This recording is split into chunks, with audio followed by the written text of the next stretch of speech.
ഹമാസുമായുള്ള വെടിനിർത്തൽ കരാർ ചർച്ചകളിൽ യുഎസിനോട് അതൃപ്തി പ്രകടിപ്പിച്ചിരിക്കുകയാണ് ഇസ്രായേൽ.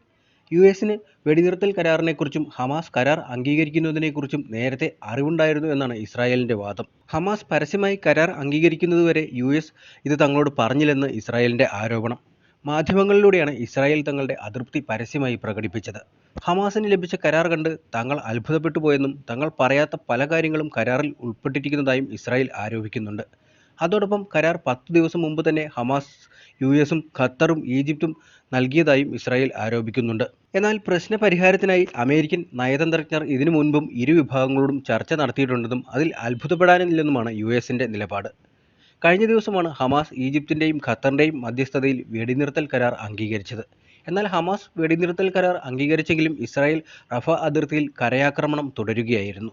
റഫ അതിർത്തിയുടെ നിയന്ത്രണം ഇസ്രായേൽ കഴിഞ്ഞ ദിവസം ഏറ്റെടുക്കുകയും ചെയ്തു. ഗസയിലേക്ക് സഹായങ്ങൾ എത്തിക്കുന്ന പ്രധാന വഴിയാണ് റഫ അതിർത്തി. ഗസയിലെ ആക്രമണങ്ങളിൽ നിന്ന് രക്ഷ തേടി നിരവധി പലസ്തീനികളാണ് റഫയിൽ അഭയം പ്രാപിച്ചിരിക്കുന്നത്.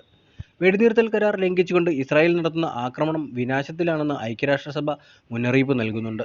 റഫേൽ അതിർത്തിയിൽ നിന്നും മാറി താമസിക്കാൻ ഇസ്രായേൽ പലസ്തീനികളോട് ആവശ്യപ്പെട്ടിട്ടുണ്ട്. താരതമ്യേന സുരക്ഷിതമെന്ന് ഇസ്രായേൽ അവകാശപ്പെടുന്ന മാവാസിയിലേക്കാണ് മാറി താമസിക്കാൻ ആവശ്യപ്പെട്ടിരിക്കുന്നത്. ഇസ്രായേലിന്റെ വിമർശനത്തിനെതിരെ അമേരിക്കയും രംഗത്തെത്തിയിട്ടുണ്ട്.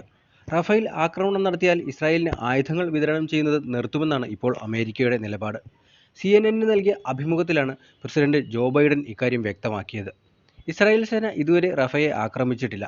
എങ്ങാനും അത് സംഭവിച്ചാൽ ഇസ്രായേലിന് ആയുധങ്ങൾ നൽകുന്നത് നിർത്തുകയാണെന്നും ബൈഡൻ പറയുന്നുണ്ട്. എന്നാൽ അയൺ ഡോം പോലുള്ള പ്രതിരോധ ആയുധങ്ങൾ ഇസ്രായേലിന് നൽകുന്നത് തുടരുമെന്നും ബൈഡൻ പറയുന്നു. റഫയിലെ നിലവിലെ സാഹചര്യത്തിൽ ഇസ്രായേൽ കരയാക്രമണം തുടങ്ങിയെന്ന് പറയാൻ സാധിക്കില്ലെന്നും ജനവാസ കേന്ദ്രങ്ങളിലേക്ക് ഇസ്രായേൽ സൈന്യം കടന്നിട്ടില്ലെന്നും എന്നാൽ നെതന്യാഹുവിനെ ഒരു കാര്യം ഓർമ്മിപ്പിക്കാൻ ഞാൻ ആഗ്രഹിക്കുന്നുണ്ട്. സാധാരണക്കാർ താമസിക്കുന്ന സ്ഥലങ്ങളിൽ ആക്രമണം നടത്തിയാൽ ഇസ്രായേലിനെ അമേരിക്ക പിന്തുണയ്ക്കില്ല എന്നാണ് ബൈഡൻ പറയുന്നത്. റഫയെ ആക്രമിക്കാനുള്ള നീക്കത്തെ എതിർത്ത് ഇസ്രായേലിലേക്കുള്ള ആയുധ കയറ്റുമതി അമേരിക്ക കഴിഞ്ഞയാഴ്ച താൽക്കാലികമായി നിർത്തിവച്ചിരുന്നു. ഗാസയിൽ നടക്കുന്ന ആക്രമണങ്ങളിൽ നിന്നും രക്ഷ തേടി ഭൂരിഭാഗം പലസ്തീനികളും റഫ അതിർത്തിയിൽ അഭയം തേടിയ സാഹചര്യത്തിലാണ് ബൈഡന്റെ നീക്കം വന്നിരിക്കുന്നത്. റഫയെ ആക്രമിച്ചാൽ അത് വലിയ പ്രശ്നങ്ങളിലേക്ക് നയിച്ചേക്കുമെന്ന് മുൻകൂട്ടി കണ്ടാണ് ആയുധ വിതരണം താൽക്കാലികമായി നിർത്താൻ തീരുമാനിച്ചത്. ഇസ്രായേലിലേക്കുള്ള ആയുധ കൈമാറ്റങ്ങളെക്കുറിച്ച് US സമഗ്രമായ അവലോകനം ആരംഭിച്ചതായി വൈറ്റ് ഹൗസ് അഡ്മിനിസ്ട്രേഷൻ ഉദ്യോഗസ്ഥൻ പറഞ്ഞിട്ടുണ്ട്. യോഗത്തിന് പിന്നാലെ ആയുധ കയറ്റുമതി കഴിഞ്ഞയാഴ്ച മുതൽ താൽക്കാലികമായി നിർത്തിയെന്നും അദ്ദേഹം പറയുന്നുണ്ട്. അതിനിടെ ബന്ദിമോചനം ആവശ്യപ്പെട്ടുള്ള പ്രതിഷേധ റാലികൾ ശക്തമാക്കിയിരിക്കുകയാണ് ഇസ്രായേൽ ജനത. മാസങ്ങളായി തുടരുന്ന പ്രതിഷേധത്തിൽ കഴിഞ്ഞ ദിവസവും ആയിരക്കണക്കിന് പേർ തെരുവിലിറങ്ങുകയുണ്ടായി. ടെലവീവിൽ നടന്ന പ്രതിഷേധ പരിപാടിയിൽ ഹമാസിന്റെ കീഴിൽ ബന്ദികളാക്കപ്പെട്ട ഇസ്രായേൽ പൗരന്മാരുടെ ബന്ധുക്കൾ നെതന്യാഹുവിനെതിരെയും ആഞ്ഞടിക്കുകയുണ്ടായി. വെടിനിർത്തൽ കരാർ അംഗീകരിച്ച് ബന്ദികളെ മോചിപ്പിക്കാനുള്ള സമയമാണിതെന്നും പ്രതിഷേധക്കാർ പറയുന്നുണ്ട്. നിങ്ങളുടെ കൈകൾ രക്തം പുരണ്ടതാണെന്ന ബാനറുകളുമായി നെതന്യാഹുവിന്റെ വസതിയിലേക്ക് 100-ലധികം മാർച്ചുകളാണ് ഇതുവരെ നടന്നിട്ടുള്ളത്. ഒക്ടോബറിൽ ഹമാസ് ബന്ദികളാക്കിയ 250 ഇസ്രായേൽ തടവുകാരിൽ 128 പേരും ഇപ്പോഴും മോചിപ്പിക്കപ്പെട്ടിട്ടില്ല. ഇവരിൽ 35 പേർ ആക്രമണത്തിൽ കൊല്ലപ്പെട്ടുവെന്ന് ഇസ്രായേൽ സ്ഥിരീകരിച്ചിട്ടുണ്ട്. എന്നാൽ നിലവിലെ സാഹചര്യങ്ങൾ അമേരിക്കയുമായുള്ള ഇസ്രായേൽ ബന്ധത്തിന് വിള്ളലേൽപ്പിച്ചുവെന്നാണ് വാർത്തകൾ പുറത്തുവരുന്നത്. റഫയിലെ ഇസ്രായേൽ സമ്പൂർണ്ണ അധിനിവേശത്തിന് ഉത്തരവിട്ടാൽ ആയുധ കയറ്റുമതി നിർത്തുമെന്ന മുന്നറിയിപ്പ് നൽകിയതിന് പിന്നാലെ ഇസ്രായേലും പ്രതികരണം നടത്തിയിരുന്നു. ഇസ്രായേലിന് ഒറ്റയ്ക്ക് നിൽക്കാൻ സാധിക്കുമെന്നാണ് ബെഞ്ചമിൻ നെതന്യാഹു പറയുന്നത്. ഇതോടെ ഇരു രാജ്യങ്ങളും തമ്മിലുള്ള ബന്ധം ഉലയുമോ എന്ന ചോദ്യമാണ് പല ഭാഗത്തു നിന്നും ഉയരുന്നത്.